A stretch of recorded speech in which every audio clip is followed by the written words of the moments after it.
ನಮಸ್ಕಾರ. ನಾನಿವತ್ತು ಯಾವುದೇ ರೀತಿ ಮಸಾಲೆ ರುಬ್ಬದೆ ಪನ್ನೀರ್‌ನ ಹೇಗೆ ಮಾಡೋದು ಅಂತ ತೋರಿಸ್ತಿದ್ದೀನಿ. ಬನ್ನಿ ಅದು ಹೇಗೆ ಮಾಡೋದು ನೋಡೋಣ. ನಾನಿವಾಗ ಇಲ್ಲಿ 200 ಗ್ರಾಮಷ್ಟು ಪನ್ನೀರ್‌ನ ತಗೊಂಡಿದ್ದೀನಿ.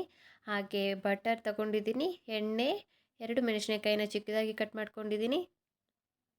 ಅದಾದ ನಂತರ 2 ಚಿಕ್ಕ ಸೈಜಲ್ಲಿ ಇರೋ ಟೊಮೊಟೊನ ಚಿಕ್ಕದಾಗಿ ಕಟ್ ಮಾಡಿಟ್ಕೊಂಡಿದ್ದೀನಿ. ಒಂದು ಮೀಡಿಯಮ್ ಸೈಜ್ ಆನಿಯನನ್ನು ಕೂಡ ಕಟ್ ಮಾಡ್ಕೊಂಡಿದ್ದೀನಿ. ಸ್ವಲ್ಪ ಕೊತ್ತಂಬರಿ, ಮೊಸರು, ಶುಂಠಿ ಬೆಳ್ಳುಳ್ಳಿ ಪೇಸ್ಟ್, ಕಸ್ತೂರಿ ಮೇಥಿ, ಗರಂ ಮಸಾಲ, ಧನಿಯಾ ಪೌಡರ್, ಉಪ್ಪು, ಖಾರ ಹಾಗೆ ಅರಿಶಿಣ ಕೂಡ ತಗೊಂಡಿದ್ದೀನಿ. ನಾನೀಗ ಮೊದಲಿಗೆ ಮೊಸರು ತಗೊಂಡಿದ್ನಲ್ವ, ಅದಕ್ಕೆ ಎಲ್ಲ ಸ್ಪೈಸಸ್ನ ಕೂಡ ಆ್ಯಡ್ ಮಾಡಿಬಿಟ್ಟು ಒಂದು ಚೆನ್ನಾಗಿ ಮಿಕ್ಸ್ ಮಾಡ್ಕೊಳ್ಬೇಕು. ನಿಮಗೆ ಗಟ್ಟಿ ಮೊಸರಿದ್ದರೆ ಒಂದು 2 ಟೇಬಲ್ ಸ್ಪೂನ್ ನೀರು ಹಾಕ್ಕೊಂಡು ಕೂಡ ಮಿಕ್ಸ್ ಮಾಡ್ಕೊಳ್ಬೋದು. ನಾನಿಲ್ಲಿ ನೀರು ಹಾಕಿ ಮಿಕ್ಸ್ ಮಾಡ್ಕೊಂಡಿದ್ದೀನಿ. ನೋಡಿ, ಈ ಥರ ಚೆನ್ನಾಗಿ ಎಲ್ಲ ಸ್ಪೈಸಸ್ ಕೂಡ ಮೊಸರು ಜೊತೆಗೆ ಕಲಿಬೇಕು. ಆ ಥರ ಕಲಸ್ಕೋಬೇಕು. ಅದಾದ ನಂತರ ನಾನಿಲ್ಲಿ ಸ್ಟವ್ ಆನ್ ಮಾಡಿಬಿಟ್ಟು ಒಂದು ಬಾಣಲಿನ ಇಟ್ಟು ಅದಕ್ಕೆ ನಾನಿಲ್ಲೀಗ 1 ಟೇಬಲ್ ಸ್ಪೂನಷ್ಟು ಬಟರ್ನ ಹಾಕ್ತಿದ್ದೀನಿ. ಬೆಣ್ಣೆ ಎಲ್ಲ ಕರಗಿದ ನಂತರ ಇವಾಗ ನಾವು ಕ್ಯೂಬ್ಸಲ್ಲಿ ಕಟ್ ಮಾಡ್ಕೊಂಡಿರೋ ಪನ್ನೀರನ್ನು ಕೂಡ ಆ್ಯಡ್ ಮಾಡಿ ಅದು ಸ್ವಲ್ಪ ಕಲರ್ ಚೇಂಜ್ ಆಗೋವರೆಗೂ ನಾನಿಲ್ಲಿ ಫ್ರೈ ಮಾಡ್ಕೊತಿದ್ದೀನಿ. ಇಲ್ಲಿ ನಾನು ಉಪ್ಪು, ಖಾರ, ಅರಿಶಿಣ ಏನೂ ಆ್ಯಡ್ ಮಾಡ್ತಿಲ್ಲ.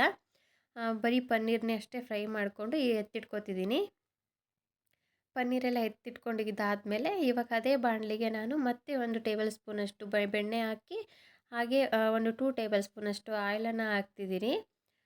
2 ಚೆನ್ನಾಗಿ ಎಣ್ಣೆ ಕಾದ ನಂತರ ನಾನು ಇಲ್ಲಿ ಮತ್ತೆ ಚಕ್ಕೆ, ಲವಂಗ, ಪಲಾವ್ ಎಲೆ ಕೂಡ ಹಾಕ್ತಿದ್ದೀನಿ.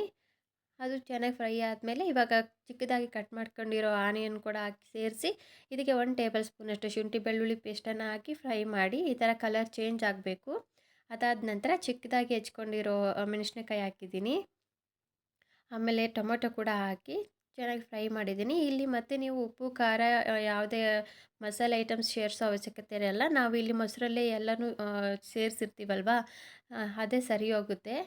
ಇಷ್ಟೇ ಇರುತ್ತೆ, ಇದರಲ್ಲಿ ಏನು ಮಿಕ್ಸಿ ಹಾಕೊಳ್ಳೋ ಅವಶ್ಯಕತೆ ಇರೋಲ್ಲ. ಟೈಮು ಕೂಡ ಬೇಗ ಮಾಡ್ಬೋದು, ಸೇವ್ ಆಗುತ್ತೆ. ಒಂದು 10 ಮಿನಿಟ್ಸಲ್ಲೇ ನಿಮಗೆ ಪನ್ನೀರ್ ಕರಿ ಡಾಬಾ ಸ್ಟೈಲಲ್ಲೇ ರುಚಿಯಾಗಿ ರೆಡಿ ಮಾಡ್ಕೊಳ್ಬೋದು.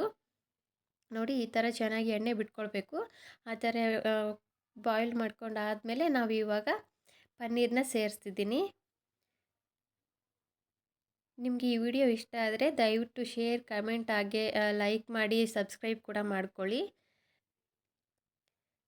ನೋಡಿ, ಎಷ್ಟು ಚೆನ್ನಾಗಾಗಿದೆ. ಇಷ್ಟೇ, ನಿಮ್ಗೆ 5 ನಿಮಿಷದಲ್ಲೇ ಮಾಡ್ಕೊಳ್ಬೋದು. ಈಸಿ ಹಾಗೆ ಟೇಸ್ಟ್ ಕೂಡ ಇರುತ್ತೆ. ನೀವು ಒಂದ್ಸರಿ ಮನೆಯಲ್ಲಿ ಟ್ರೈ ಮಾಡಿ, ತುಂಬ ಚೆನ್ನಾಗಿ ಕೂಡ ಬರುತ್ತೆ. ನಂತರ ನಾನು ಇಲ್ಲಿ ಕೊತ್ತಂಬರಿ ಮತ್ತು 1 ಟೇಬಲ್ ಸ್ಪೂನಷ್ಟು ಕಸ್ತೂರಿ ಮೇಥಿನ ಈ ಥರ ಕೈಯಿಂದ ರಬ್ ಮಾಡಿಬಿಟ್ಟು ಹಾಕ್ತಿದ್ದೀನಿ, ಫ್ಲೇವರ್ ಚೆನ್ನಾಗಿರುತ್ತೆ ಅಂತ ಹೇಳಿ. ಇಷ್ಟು ಮಾಡಿಕೊಂಡ್ರೆ ನಮಗೆ ಡಾಬಾ ಸ್ಟೈಲಲ್ಲಿ ಇರುವ ಯಾವುದೇ ಮಸಾಲೆ ರುಬ್ಬದೆ ಈಸಿಯಾಗಿ ಟೇಸ್ಟಿ ಪನ್ನೀರ್ ರೆಡಿಯಾಗುತ್ತೆ.